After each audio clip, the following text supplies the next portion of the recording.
Van ಅವನ ಗುಂಡಿನ ತಪ್ಪಿಸೋದಕ್ಕೆ ಎಡಗಡೆಗೆ ಹೇಳ್ಕೊಂಡ, ನಾನು ಎಡಗಡೆಯಿಂದ ಓವರ್ಟೇಕ್ ಮಾಡ್ತಾ ಇದ್ದೆ. ನಾನು ಅವನು ಕಂಟ್ರೋಲ್ ಮಾಡೋಕ್ಕಾಗಲಿಲ್ಲ, ನನಗೂ ಕಂಟ್ರೋಲ್ ಮಾಡೋಕ್ಕಾಗಲಿಲ್ಲ. ನಾನು ಹೋಗಿ ಕೆಳಗಡೆ ಕಲ್ಲಿಂದ ಬಿದ್ದು ಒಂದು 15-20 ಅಡಿ ಎಳ್ಕೊಂಡು ಹೋಗಿ ತಲೆಗೆ ತುಂಬ ಏಟು ಬಿತ್ತು. ನನಗೆ ಇದು ಮೂಳೆ ಮುರಿದೋಗಿತ್ತು, ಕೈ ಎತ್ತೋದಿಕ್ಕಾಗ್ತಾ ಇರಲಿಲ್ಲ. ಇಲ್ಲಿ ಭ್ರಷ್ಟರೇ ಪವಿತ್ರವಾದ ರಾಜಕಾರಣವನ್ನು ಬಿಟ್ಟು ತೊಲಗಿ, ನಾಡ ಪ್ರೇಮಿಗಳೇ ಪ್ರಾಮಾಣಿಕ ರಾಜಕಾರಣಕ್ಕೆ ಮುಂದಾಗಿ. ನಮಗೆ ಇವತ್ತಿಗೂ ಕೋಟ್ಯಾಂತರ ರೂಪಾಯಿ ಬೇಕಾಗಿದೆ, ಆದರೆ ಲಕ್ಷಗಳು ಬರ್ತಾ ಇದೆ. ಮತ್ತು ಇದೇ ರೀತಿಯಾಗಿ ಜನರ ದೇಣಿಗೆಯಲ್ಲಿಯೇ ಏನೇ ಆಗಲಿ ಜನರ ದೇಣಿಗೆಯಲ್ಲೇ ನಡೀಬೇಕು ಮತ್ತು ಪಾರದರ್ಶಕವಾಗಿರಬೇಕು. ಒಂದು ರೇಷನ್ ಅಂಗಡಿ ಮುಂದೆ ರೇಷನ್ ಕೊಡ್ತಿದ್ದಂಥವ್ರು ಮಾಡ್ತಾ ಇದ್ದಂಥ ಮೋಸ, ಮತ್ತು ಫುಡ್ ಇನ್ಸ್ಪೆಕ್ಟರ್ ಒಬ್ಬ ಹೆಣ್ಣುಮಗಳು ಆಕೆ ಬಂದಿದ್ದಾಗ ಅವ್ರ ಜೊತೆ ನಾನು ಮಾತಾಡಿದಂಥ ಒಂದು 6-7 ನಿಮಿಷದ ವಿಡಿಯೋ, ಅದು ಪ್ರಪ್ರಥಮ ವೈರಲ್ ಆಗಿದ್ದು. ಎಲೆಕ್ಷನ್ ಕ್ಯಾಂಡಿಡೇಟ್ಗಳು ಹಂಚ್ತಾ ಇದ್ರು, ಹಿಡಿಯೋಕ್ಕೆ ಯೋಗ್ಯತೆ ಇರಲಿಲ್ಲ ಈ ಚುನಾವಣಾ ಆಯೋಗದವ್ರಿಗೆ.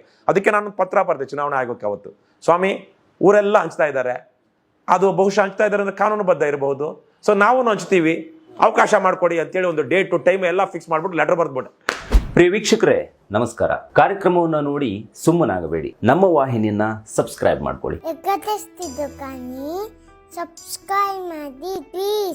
ಕೋವಿಡ್ ಬಂದು ಗೊತ್ತಲ್ವಾ, ಅವಾಗ ಯಾರು ಆಚೆ ಬರೋ ಆಗಿರ್ಲಿಲ್ಲ, ಎಲ್ಲ ಬಹುತೇಕವಾಗಿ ಒಂದು ರೀತಿಯಲ್ಲಿ ಸ್ತಬ್ಧ ನಮ್ಮೆಲ್ಲ ಚಟುವಟಿಕೆಗಳು.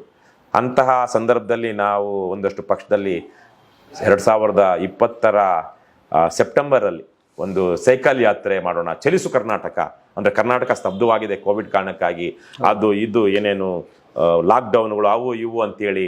ಹಾಗಾಗಿ ಜನ ಆರ್ಥಿಕವಾಗಿ ಸಾಮಾಜಿಕವಾಗಿ ಅಷ್ಟೇ ಅಲ್ಲದೆ ಮಾನಸಿಕವಾಗಿಯೂ ಒಂದಷ್ಟು ಧೈರ್ಯವನ್ನು ತೋರಿಸ್ಬೇಕು ಅಂಥೇಳಿ ಚಲಿಸು ಕರ್ನಾಟಕ ಅಂಥೇಳಿ 3 ಹಂತದ ಇಡೀ ರಾಜ್ಯದ 30 ಜಿಲ್ಲೆಗಳಾಗಿದ್ದು 30 ಜಿಲ್ಲೆಗಳನ್ನ ಸೈಕಲಲ್ಲಿ ಸಂಚಾರ ಮಾಡುವಂಥ ಒಂದು ಯಾತ್ರೆಯನ್ನು ಆರಂಭಿಸಿದ್ವಿ. ಎಲ್ಲಿಂದ ನಾವು ವಿದುರಾಶ್ವತ್ಥದಿಂದ ಕೋಲಾರದಿಂದ ಆರಂಭಿಸಿದ್ವಿ. ಕೋಲಾರದಿಂದ ಆರಂಭಿಸಿ ಕೋಲಾರ, ಚಿಕ್ಕಬಳ್ಳಾಪುರ ನೋಡಿಕೊಂಡು ನಮ್ಮ ಬೆಂಗಳೂರು ಗ್ರಾಮಾಂತರ ಜಿಲ್ಲೆಯ ಮೂಲಕ ಬೆಂಗಳೂರು ನಗರ ಜಿಲ್ಲೆ ಆನೇಕಲ್ಗೆ ಬಂದ್ವಿ. 4ನೇ ದಿವಸ, 4ನೇ ದಿವಸನೋ ನಾವು ಅಲ್ಲಿ ಆನೇಕಲ್ಲಿಂದ ಕನಕಪುರಕ್ಕೆ ಹೋಗಬೇಕು, ಹಾರೋಹಳ್ಳಿಗೆ. ದಾರಿಯಲ್ಲಿ ಅಲ್ಲೊಂದು ಕಣಿವೆ ಬರುತ್ತೆ, ಮುತ್ಯಾಲ್ಮಾಡು ಕಣಿವೆಗಳ ಹತ್ರ ನಮ್ಮ ತಾಲೂಕಿನಲ್ಲೇ. ಅಲ್ಲಿ ಹೋಗ್ತಾ ಇದ್ದಾಗ ನಾನು ಸ್ವಲ್ಪ ಮೈ ಮರೆತಿದ್ದೆ. 40-50 ಕಿಲೋಮೀಟರ್ ಸ್ಪೀಡಲ್ಲಿ ಡೌನಲ್ಲಿ ಹೋಗ್ತಾ ಇದ್ದೆ ಸೈಕಲಲ್ಲಿನೇ. ಅಲ್ಲಿ ದೊಡ್ಡದಾಗಿ 2 ಗುಂಡಿಗಳು ಬಂದ್ಬಿಡ್ತು, ಅದ್ರ ಪಕ್ಕದಲ್ಲಿ ಒಂದು ವ್ಯಾನು ಹೋಗ್ತಾ ಇತ್ತು. ವ್ಯಾನು ಅವನ ಗುಂಡಿನ ತಪ್ಪಿಸೋದಕ್ಕೆ ಎಡಗಡೆಗೆ ಹೇಳ್ಕೊಂಡ, ನಾನು ಎಡಗಡೆಯಿಂದ ಓವರ್ಟೇಕ್ ಮಾಡ್ತಾ ಇದ್ದೆ. ಅವನು ಕಂಟ್ರೋಲ್ ಮಾಡೋಕ್ಕಾಗಲಿಲ್ಲ, ನನಗೂ ಕಂಟ್ರೋಲ್ ಮಾಡೋಕ್ಕಾಗಲಿಲ್ಲ. ನಾನು ಹೋಗಿ ಕೆಳಗಡೆ ರಸ್ತೆಯಿಂದ ಅದು ಗುಂಡಿ ಬಿದ್ದಿರೋ ರಸ್ತೆಯಿಂದ ಕೆಳಗಡೆ ಇಳಿದು ಸೈಕಲ್ಲಿಂದ ಬಿದ್ದು ಒಂದು 15-20 ಅಡಿ ಎಳ್ಕೊಂಡು ಹೋಗಿ ತಲೆಗೆ ತುಂಬ ಏಟು ಬಿತ್ತು.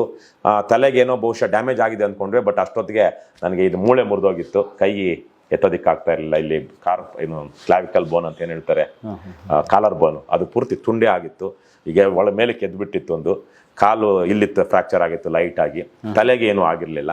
ಹಾಗಾಗಿ ಆವತ್ತು ಅಷ್ಟೊತ್ತಿಗೆ ಆಮೇಲೆ ಅದು ನೋಡಿದ್ರೆ ಕೋವಿಡ್ ಬಂದ್ಬಿಟ್ಟಿತ್ತು ನನಗೆ. ಹಾಗಾಗಿ ಇಡೀ ಯಾತ್ರೆಯನ್ನು ಆವತ್ತು ನಿಲ್ಲಿಸಿದ್ವಿ. ಆಮೇಲೆ ಬೇರೆ ಬೇರೆ ರೀತಿಯಲ್ಲಿ ಮಾಡಿದ್ವಿ. ಎಲೆಕ್ಷನ್ಗಳು, ಚುನಾವಣೆಗಳಲ್ಲಿ ನಿಂತ್ವಿ. ಎಲ್ಲ ಕಡೆನೂ ಅಭ್ಯರ್ಥಿಗಳನ್ನ ಹಾಕಬೇಕು ಅಂತೇಳಿ.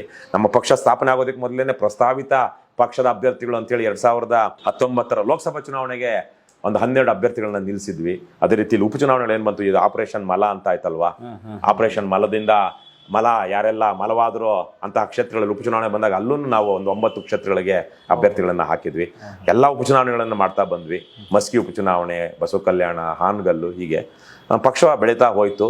ಆದರೆ ತುಂಬ ದೊಡ್ಡ ಮಟ್ಟದಲ್ಲಿ ನಮಗೆ ತಿರುವು ಬಂದಿದ್ದು ಅಂದರೆ 2021ರಲ್ಲಿ ನಾವು ಶಿವಮೊಗ್ಗ ಜಿಲ್ಲೆಯ ಶಿಕಾರಿಪುರ ತಾಲೂಕಿನ ಈಸೂರು ಗ್ರಾಮದಿಂದ ಭ್ರಷ್ಟರೇ ಪವಿತ್ರವಾದ ರಾಜಕಾರಣವನ್ನು ಬಿಟ್ಟು ತೊಲಗಿ, ನಾಡ ಪ್ರೇಮಿಗಳೇ ಪ್ರಾಮಾಣಿಕ ರಾಜಕಾರಣಕ್ಕೆ ಮುಂದಾಗಿ ಅಂತೇಳಿ 2021 ಆಗಸ್ಟ್ 8ನೇ ತಾರೀಕು, ಯಾವುದು ಕ್ವಿಟ್ ಇಂಡಿಯಾ, ಬ್ರಿಟಿಷರೇ ಭಾರತ ಬಿಟ್ಟು ತೊಲಗಿ ಹೋರಾಟ ಆರಂಭವಾದ ದಿನದ ನೆನಪಿನಲ್ಲಿ ಒಂದು ಬೈಕ್ ಜಾಥಾವನ್ನು ಮಾಡಿದ್ವಿ 2021 ಆಗಸ್ಟ್ನಲ್ಲಿ.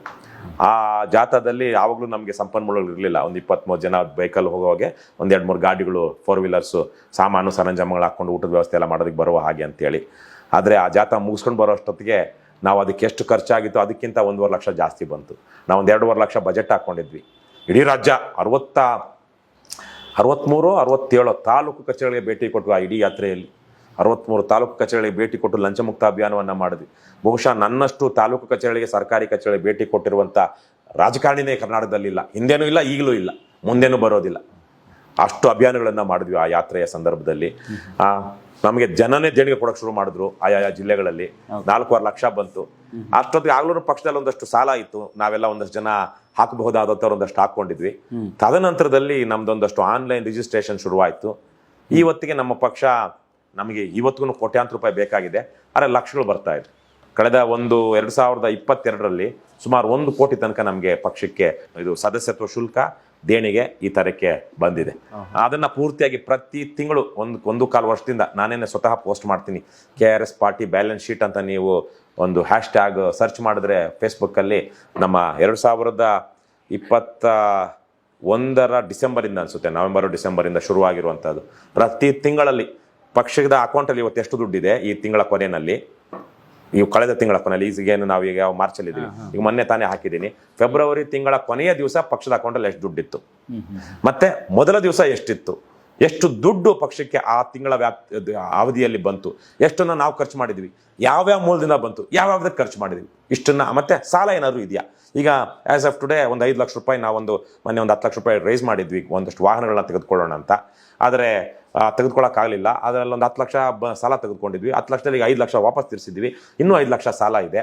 ಆದರೆ ಇವತ್ತು ಪಕ್ಷದ ಅಕೌಂಟಲ್ಲಿ ಒಂದು 20 ಲಕ್ಷ ಇರಬಹುದೇನೋ ಇವತ್ತಿಗೆ ಬರುತ್ತೆ.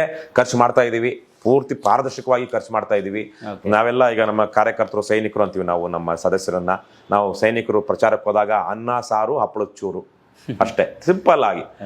ವಸತಿ ಕಾರ್ಯಕ್ರಮಕ್ಕೆ ಎಲ್ಲ ನಮ್ಮಲ್ಲೇ ಹಲವಾರು ಜನ ಸೈನಿಕರು ಅಂತೇಳಿ ನಾಡಪ್ರೇಮಿ ದೀಕ್ಷೆ ಅಂತ ತೆಗೆದುಕೊಂಡು ರಾತ್ರಿ ಹಗಲು ನಮ್ಮ ಜೊತೆಗಿರುವಂಥ ಹಲವಾರು ಜನ ಬಂದಿದ್ದಾರೆ. ಅವ್ರಿಗೆಲ್ಲನೂ ನಾವು ಗ್ಯಾರಂಟಿ ಮಾಡಿರೋದೇನು, ಊಟ ವಸತಿ.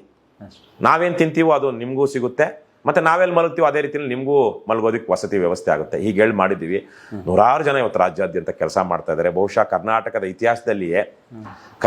ಇತಿಹಾಸದಲ್ಲಿಯೇ ಯಾವ ರಾಜಕೀಯ ಪಕ್ಷವು ಕಳೆದ ಸ್ವಾತಂತ್ರ್ಯದಿಂದ ಈಚೆಗೆ ಕರ್ನಾಟಕ ರಾಷ್ಟ್ರ ಸಮಿತಿ ಪಕ್ಷ ಕೊಟ್ಟಿರುವಂತಹ ಧೈರ್ಯ ಮತ್ತು ಚೈತನ್ಯವನ್ನ ಸಾಮಾನ್ಯ ಜನರಿಗೆ, ರಾಜಕೀಯ ಏನೂ ಗೊತ್ತಿಲ್ಲದೆ ಇರುವಂತಹ ಜನರಿಗೂ ಕೊಟ್ಟಿರುವಂತಹ ಚೈತನ್ಯವನ್ನ ಯಾವ ಪಕ್ಷವೂ ಕೊಟ್ಟಿರಲಿಲ್ಲ. ಮತ್ತು ಇದೇ ರೀತಿಯಾಗಿ ಜನರ ದೇಣಿಗೆಯಲ್ಲಿಯೇ ಏನೇ ಆಗಲಿ ಜನರ ದೇಣಿಗೆಯಲ್ಲೇ ನಡೀಬೇಕು ಮತ್ತು ಪಾರದರ್ಶಕವಾಗಿರಬೇಕು. ಪ್ರತಿ ಒಂದು ರಾಜಕೀಯ ಪಕ್ಷವು ಜನರ ಮಾಲೀಕತ್ವದಲ್ಲಿ ಇರಬೇಕು ಅಂದರೆ ಹೇಗಿರಬೇಕು ಅನ್ನೋದಕ್ಕೆ ಉದಾಹರಣೆಯಾಗಿರುವಂಥ ಇನ್ನೊಂದು ಪಕ್ಷ ಬಹುಶಃ ದೇಶದಲ್ಲಿನೂ ಇಲ್ಲ. ದೇಶದಲ್ಲಿನೇ ಈಗ ಇಡೀ ದೇಶದಲ್ಲೇ ನನಗೆ ಗೊತ್ತಿರೋ ಹಾಗೆ ಎಲ್ಲೂ ನಮ್ಮ ರಾಜ್ಯದಲ್ಲಿ ಆದಂತಹ ಈ ವಿಡಿಯೋ ಆಕ್ಟಿವಿಸಮ್ ಇದೆಯಲ್ವಾ, ಲೈವ್ ಆಕ್ಟಿವಿಸಮ್ ಯಾವ ರಾಜಕೀಯ ಪಕ್ಷಗಳು ಮಾಡಿಲ್ಲ. ಅದನ್ನೇ ಕೇಳಬೇಕು ಅನ್ಕೊಂಡೆ. ಫಸ್ಟ್ ನೀವು ಲೈವ್ ಮಾಡಿದ್ದು ಯಾವಾಗ, ಎಲ್ಲಿ? ಅದು ನನಗೆ ಅದು ಜ್ಞಾಪಕ ಇಲ್ಲ. ಬಹುಶಃ ಲೈವ್ ಯಾವಾಗಿಂದ ಆರಂಭ ಆಯಿತು ಫೇಸ್ಬುಕ್ಕಲ್ಲಿ ವಿಡಿಯೋ ಶುರುವಾಯಿತು 2014ರಲ್ಲೂ ವಿಡಿಯೋ ಹಾಕೋ ಶುರುವಾಯಿತು. 16-17 ಶುರುವಾಯಿತು. ನಾನು 18 ನಮಗೆ ವಿಡಿಯೋ ಲೈವ್ ಕ್ಲಿಕ್ ಆಗೋದು ಶುರು ಮಾಡಿದ್ದು 2018ರಲ್ಲಿ. ನಾವು ಜಯನಗರದಲ್ಲಿ ಎಲೆಕ್ಷನ್ ನಿಂತಾಗ ಅದರಲ್ಲಿ ಒಬ್ಬ ರೌಡಿ ಗುಂಡ ಒಬ್ಬ ಇದ್ದ, ಬೆಂಗಳೂರಿನ ಮೇಯರ್ ಆಗಿ. ಅವನು ಮಡಿವಾಳ ಕಾರ್ಪೊರೇಟರ್ ಆಗಿದ್ದ, ಮಂಜುನಾಥ್ ರೆಡ್ಡಿ ಅಂತ. ಅವನು ಅಲ್ಲೆಲ್ಲೋ ಒಂದು ಕಡೆ ಅವನು ಕ್ಷೇತ್ರದಲ್ಲಿ ಇದು ವಾರ್ಡಲ್ಲಿ ಅವನ ಕಾರ್ಪೊರೇಟರ್ ಆಗಿದ್ದ ಅನಿಸುತ್ತೆ, ಕಾಂಗ್ರೆಸ್ ಕಾರ್ಪೊರೇಟ್ರು. ಅದು BTM ಲೇಔಟಲ್ಲಿ ಎಲ್ಲೋ ಒಂದು ಕಡೆ ಈ ರೇಷನ್ ಕಾರ್ಡ್ ಕೊಡುವ ವಿಚಾರದಲ್ಲಿ ಸಮಸ್ಯೆ ಆಯಿತು. ಸರಿಯಾಗಿ 5 ವರ್ಷಗಳ ಹಿಂದೆ ಮಾರ್ಚ್ 14 ಅನಿಸುತ್ತೆ, ಮಾರ್ಚ್ 12, 2018. ಆವತ್ತು ಅಲ್ಲಿಗೆ ನನಗೆ ವಿಚಾರ ಗೊತ್ತಾಯಿತು. ಅಲ್ಲಿ ಸ್ಥಳೀಯರು ಕರೆದ್ರು, ಹೋದೆ. ನಾವಲ್ಲೆಲ್ಲ ಕರೆದು, ಯಾಕ್ರಿ ನೀವು ರೇಷನ್ ಕಾರ್ಡ್ ಕೊಟ್ಟಿಲ್ಲ, ಬೆಳಗ್ಗೆ 3 ಗಂಟೆ 4 ಗಂಟೆಗೆ ಬಂದು ಹೆಣ್ಮಕ್ಳು ಇವರು ವೃದ್ಧರು ಎಲ್ಲ ಕ್ಯೂ ನಿಂತ್ಕೊಂಡಿದ್ದಾರೆ ಅಂತೇಳಿ ನಾವು ರೇಷನ್ ಕಾರ್ಡ್ ಕೊಡ್ಸೋದಕ್ಕೆ ವ್ಯವಸ್ಥೆ ಮಾಡ್ತಾ ಇದ್ರೆ ಇವನು ದಂಡ ಕಟ್ಕೊಂಡು ಬಂದ್ಬಿಟ್ಟ, ಮಂಜುನಾಥ್ ರೆಡ್ಡಿ ಅನ್ನೋ ಗುಂಡ.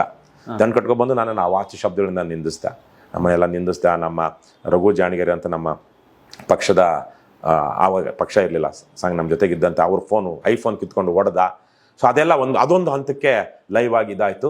ಆ್ಯಕ್ಚುಲಿ ಅದಕ್ಕಿಂತ ಇನ್ನೊಂದು ಹೇಳ್ಬೇಕು, ಅದಕ್ಕಿಂತ ಇನ್ನೊಂದು ತಿಂಗಳ ಹಿಂದೆ, ಬಹುಶಃ 2018 ಫೆಬ್ರವರಿಲಿ ಅನಿಸುತ್ತೆ, ಒಂದು ರೇಷನ್ ಅಂಗಡಿ ಮುಂದೆ ರೇಷನ್ ಕೊಡ್ತಿದ್ದಂಥವ್ರು ಮಾಡ್ತಾ ಇದ್ದಂಥ ಮೋಸ, ಮತ್ತೆ ಫುಡ್ ಇನ್ಸ್ಪೆಕ್ಟರ್ ಒಬ್ಬ ಹೆಣ್ಮಗಳು ಆಕೆ ಬಂದಿದ್ದಾಗ ಅವ್ರ ಜೊತೆ ನಾನು ಮಾತಾಡಿದಂಥ ಒಂದು 6-7 ನಿಮಿಷದ ವಿಡಿಯೋ ಸಿಕ್ಕಾಪಟ್ಟೆ ವೈರಲ್, ಅದು ಪ್ರಪ್ರಥಮ ವೈರಲ್ ಆಗಿತ್ತು.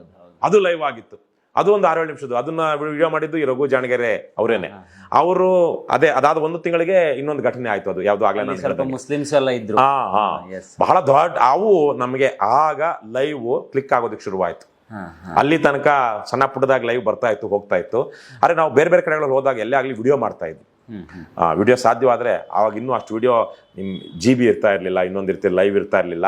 ಹಾಗಾಗಿ ತುಂಬ ವಿಡಿಯೋ ಮಾಡೋಕ್ಕೂ ಆಗ್ತಾ ಇರಲಿಲ್ಲ. ಆದರೆ ನಾವು ಸರ್ಕಾರಿ ಕಚೇರಿ ಅಭಿಯಾನ ಅಂತ ಮಾಡಿದಾಗ ಫೋಟೋ ತೆಗಿತಾ ಇದ್ವಿ, ಸಾಧ್ಯವಾದ ವಿಡಿಯೋ ಮಾಡ್ತೀವಿ. ಯಾಕಂದರೆ ನಮಗೇನೋ ಒಂದು ಪ್ರೂಫ್ ಬೇಕಲ್ವಾ, ನಾವು ಹೆಂಗೆ ನಡ್ಕೊಂಡಿದ್ದೀವಿ ಅನ್ನೋದು.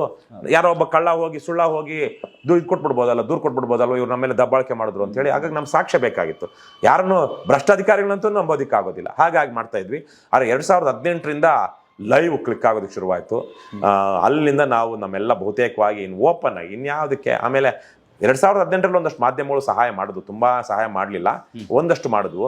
ಆದ್ರೆ ನಾವು ರೋಡಲ್ಲಿ ಈ ಕುಕ್ಕರು ನಿಕ್ಕರು ಹಂಚೋದ್ರ ಬಗ್ಗೆ 2018 ಈಗ ಚುನಾವಣಾ ನೀತಿ ಸಂಹಿತೆ ಬರೋದಕ್ಕೆ ಮೊದಲೇ ಈಗ ಒಂದಷ್ಟು ಕಂಟ್ರೋಲ್ ಮಾಡ್ತಾ ಇದ್ದಾರೆ. ಯಾಕಂದ್ರೆ ನಾನು 31 ಜಿಲ್ಲೆಗಳಿಗೆ ಜನವರಿ 27ನೇ ತಾರೀಕಿನಿಂದ ಆರಂಭಿಸಿ ಫೆಬ್ರವರಿ 13ನೇ ತಾರೀಕು ತನಕ ರಾಜ್ಯಾದ್ಯಂತ 31 ಜಿಲ್ಲಾಧಿಕಾರಿಗಳಿಗೆ ಖುದ್ದು ಭೇಟಿ ಮಾಡಿ, ರಾಜ್ಯದ ಮುಖ್ಯ ಚುನಾವಣೆ ಅಧಿಕಾರಿ ಸಿಇಒನ ನಮ್ಮ ಪಕ್ಷದ ನಿಯೋಗದ ಜೊತೆಗೆ ಹೋಗಿ ಭೇಟಿ ಮಾಡಿ ಅವ್ರಿಗೇನೆ ಕುಕ್ಕರ್ ಹಂಚ್ತಾ ಇದ್ದಂತ ಕುಕ್ಕರ್ ಕೊಟ್ಟ ಕಾರಣಕ್ಕಾಗಿ ಇವತ್ತು ರಾಜ್ಯಾದ್ಯಂತ ಒಂದಷ್ಟು ಬಿಗಿ ಮಾಡೋದಕ್ಕೆ ಶುರು ಮಾಡಿದ್ದಾರೆ. ಯಾರು? ಜಿಲ್ಲಾಧಿಕಾರಿಗಳು, ಚುನಾವಣಾ ಆಯೋಗ.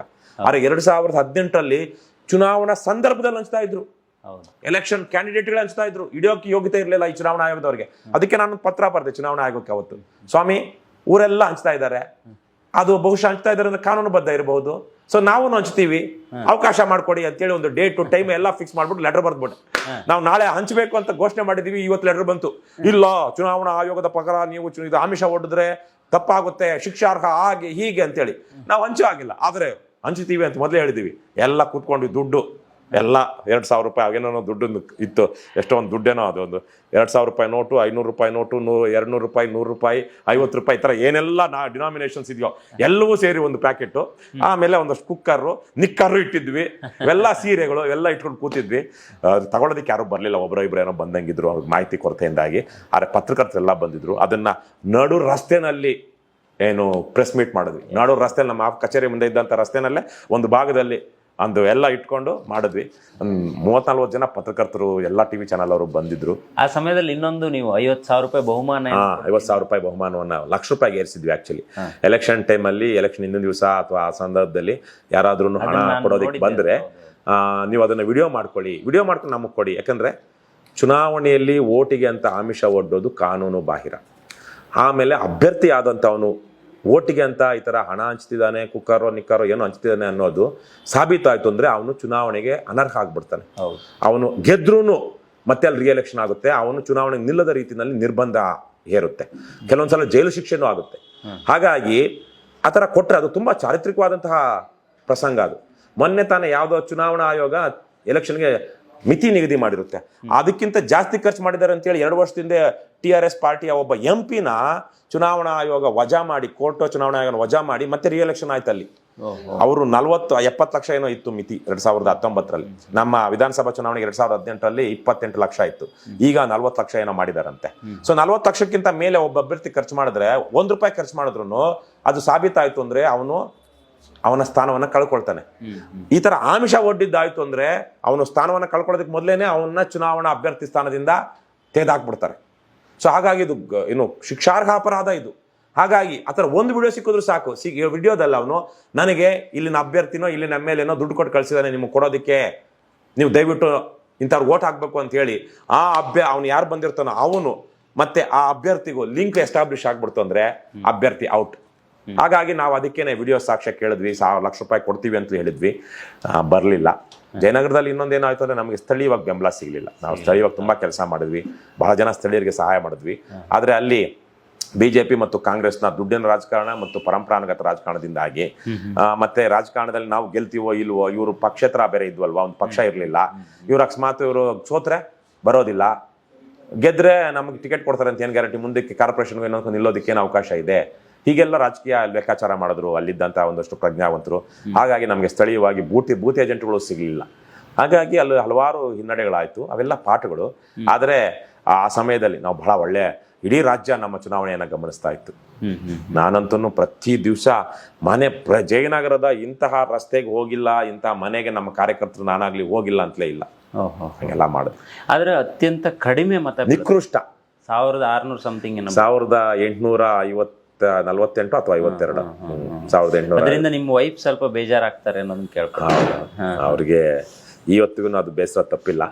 ನಾವು ಅಷ್ಟೆಲ್ಲ ಮಾಡಿದ್ವಿ, ಹೀಗಾಯ್ತು ಅಂತ. ಆಮೇಲೆ ಆಕೆ ರಾಜಕೀಯವಾಗಿ ನನ್ನ ಯಾವುದೇ ಹೋರಾಟಗಳಲ್ಲಿ ತುಂಬ ಸಕ್ರಿಯವಾಗಿ ಏನು ಭಾಗವಹಿಸ್ತಿಲ್ಲ. ಒಂದು 7-8 ತಿಂಗಳು ಬಹಳ ಮನೇಲಿ, ನಾವಿನ್ನೂ ಚಿಕ್ಕ, ನನ್ನ ಮಗ 4ನೇ ಕ್ಲಾಸಾ ಇಲ್ಲ 4ನೇ ಕ್ಲಾಸಲ್ಲ, ನನ್ನ ಮಗ 2ನೇ ಕ್ಲಾಸ್, ಈಗ 7ನೇ ಕ್ಲಾಸು, ಆಗಿನ್ನೂ 2ನೇ ಕ್ಲಾಸು. ನನ್ನ ಮಗಳು 8ನೇ ಕ್ಲಾಸ್ ಓದ್ತಿದ್ಲು ಅನ್ಸುತ್ತೆ. ಸೊ ಬೆಳಗ್ಗೆ ಮಕ್ಕಳು ಹೋದ ತಕ್ಷಣ ನಾನು ನನ್ನ ಹೆಂಡತಿ ಸುಪ್ರಿಯಾ ಇಬ್ರು ಬರ್ತಾ ಇದ್ವಿ ಆಫೀಸ್ಗೆ. ಬೆಳಗ್ಗೆನ ಸಂಜೆ ತನಕ ಹಲವಾರು ಜನ ನಮ್ಮ ಜೊತೆಗೆ, ಹಲವಾರು ಜನ ಆಗ್ಲೂ ಇದ್ರು. ಅವರೆಲ್ಲ ನಾವೆಲ್ಲ ಬೀದಿ ಸುತ್ತಾ ಇದ್ವಿ, 10 ಜನ ಬೀದಿ ಸುತ್ತಿದ್ದೀವಿ. ಮತ್ತೆ ಸಂಜೆ 4 ಮಕ್ಕಳು ಬರೋಷ್ಟೊತ್ತಿಗೆ ಹೋಗಿ ಮಕ್ಕಳಿಗೆ ಅಡುಗೆ ಮಾಡೋದು, ಇನ್ನೊಂದು ಮಾಡೋದು, ಅವೆಲ್ಲ ಮಾಡ್ತಾಯಿದ್ವು. ಮನೆಯಿಂದನೇ ನನ್ನ ಹೆಂಡತಿಗೆ ಹೊರಗಡೆ ಊಟ ಮಾಡಿದ್ರೆ ಅಷ್ಟು ಸ್ವಲ್ಪ ಆರೋಗ್ಯಕ್ಕೆ ಸರಿ ಹೋಗಲ್ಲ, ಹಾಗಾಗಿ ಬೆಳಗ್ಗೆ ಬುತ್ತಿನೇ ಕಟ್ಕೊಂಡು ಬರ್ತಾ ಇದ್ಲು. ನಾನಾದರೂ ಹೊರಗಡೆ ತಿಂತಾಯಿದ್ದೆ, ಸ್ವಲ್ಪ ಎಕ್ಸ್ಟ್ರಾ ತಂದಿದ್ರೆ ಅದನ್ನು ತಿಂತಾ ಇದ್ದೆ. ಹಾಗೆ ಇಷ್ಟೆಲ್ಲ ಮಾಡಿ ಕೊನೆಗೆ ಅದು ಬಿದ್ದಂಥ ಓಟ್ ನೋಡಿ ಬಹಳ ಜನಕ್ಕೆ ಬೇಸರ ಆಯಿತು.